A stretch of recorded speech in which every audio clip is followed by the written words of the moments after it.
I don't know if it's a good thing or a bad thing, but it seems like our YouTube algorithm is fixed.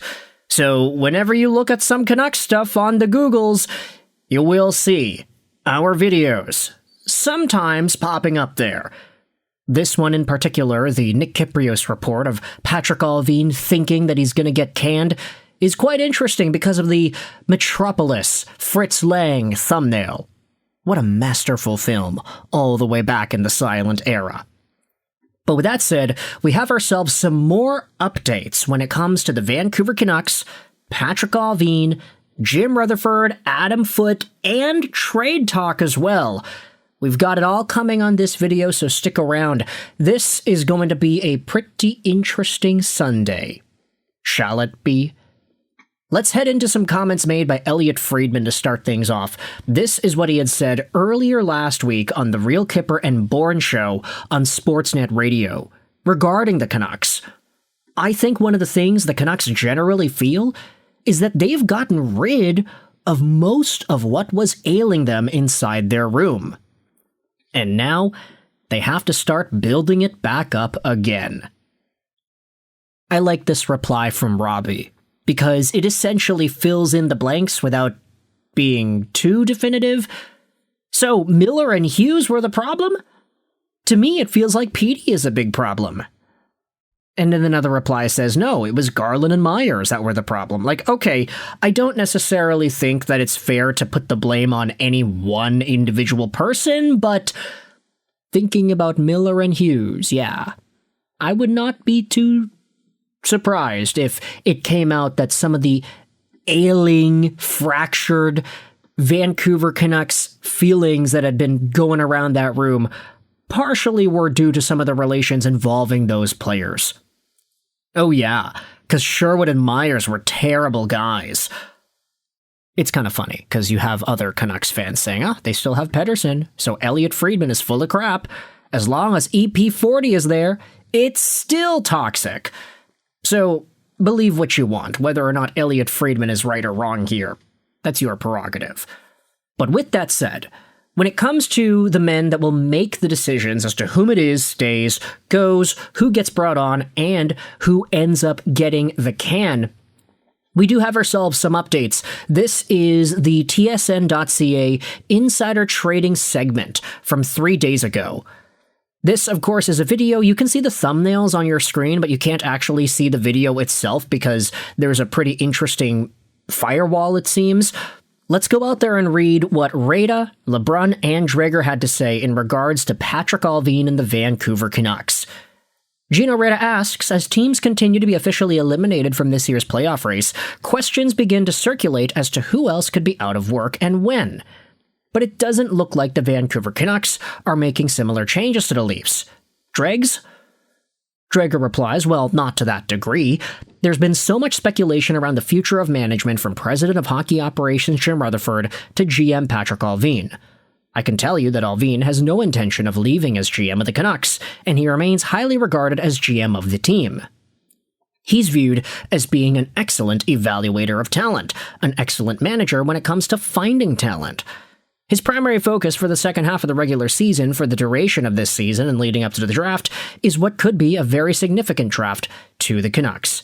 Vancouver has 10 draft picks, he wants to see the rebuild through, and so does Rutherford. You could see hockey operations changing in Vancouver, but I don't think it's going to happen in senior management or at the GM position. Now, Dreger's report did cause a little bit of a stir, because when it comes to what Nick Kypreos said, he essentially said on his own show that, yeah, I'm hearing Patrik Allvin thinks that he's going to get fired. Dreger is not necessarily contradicting that. He says that Allvin has no intention of leaving, and he remains highly regarded.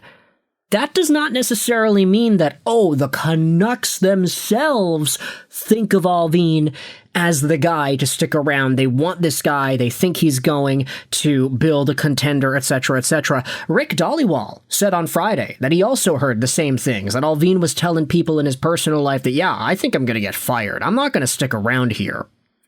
So, some reports are going out there and providing different elements of the same conversation. Whether or not Allvin does get the can, we'll wait and see on that regard. But speaking about Canucks trades and management and moves in general, there was a segment on Daily Faceoff 2 days ago where you had Irfan Gaffar on the DFO Rundown show speaking out about a whole bunch of Vancouver stuff.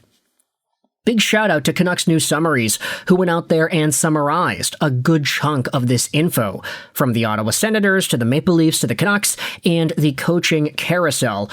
Because this is a Canucks-related video, let's just skip over to the Vancouver stuff. Irfan Gaffar says on DFO Rundown, he assumes that Jim Rutherford has some sort of succession plan in place for when he chooses to retire.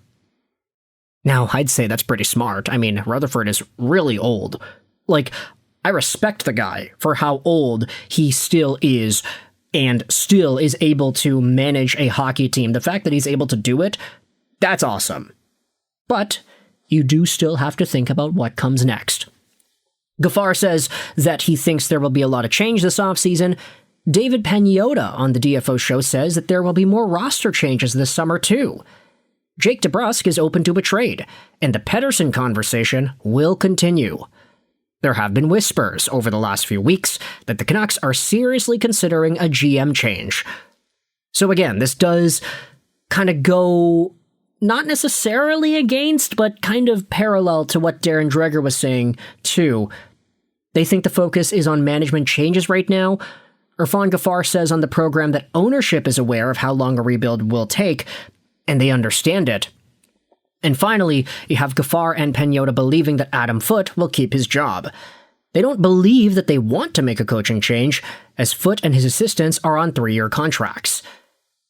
Now, I will not defend the idea that Adam Foote is an NHL-worthy head coach. He stinks. He's not a good head coach, at least based off of what we have seen. Is there potential for him to grow into a better coach in the same way that, let's say, Travis Green has with the Ottawa Senators? Maybe. But I'll tell you one thing, Adam Foote is not nearly as good of a communicator with the media as Travis Green was. And that trickles down to the players too. It's like, if Adam Foote talks to the media like this, I wonder how he talks to the players. Anyways, that's neither here nor there. The idea that Vancouver would not want to fire Foote because they just don't want to be paying guys more, I'm not saying that that's a good thing, but I'm saying I get where they're coming from. At the same time, we have seen Vancouver management and ownership especially lose out on a whole bunch of money over the past few years, so if this Aquilini ownership is a lot more hungry to start pinching whatever pennies they can pinch onto, c'est la vie, eh? With that said, there are conversations we can have about Landon DuPont and next year because, if Adam Foote sticks around in Vancouver, the team's going to stink again next year, right? You could question whether or not that's actually good for the development of the young guys that are coming onto Vancouver and that are supposedly going to make an impact long term. But if it guarantees Landon DuPont, or not guarantees, but if it gives the Canucks that much more of a percentage at getting DuPont, I do think that there is a good reason to keep Foote from a pragmatic point of view, unless you just seriously want to see the team go in a different direction head coaching wise and potentially hire someone who's better.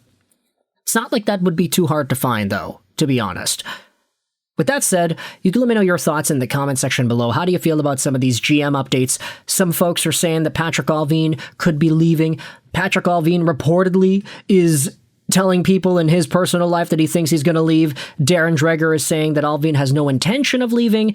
And then there are conversations on Jake Debrusk, Elias Pettersson, trades. Let me know in the comments all your opinions. I hope you enjoyed this video. And bye.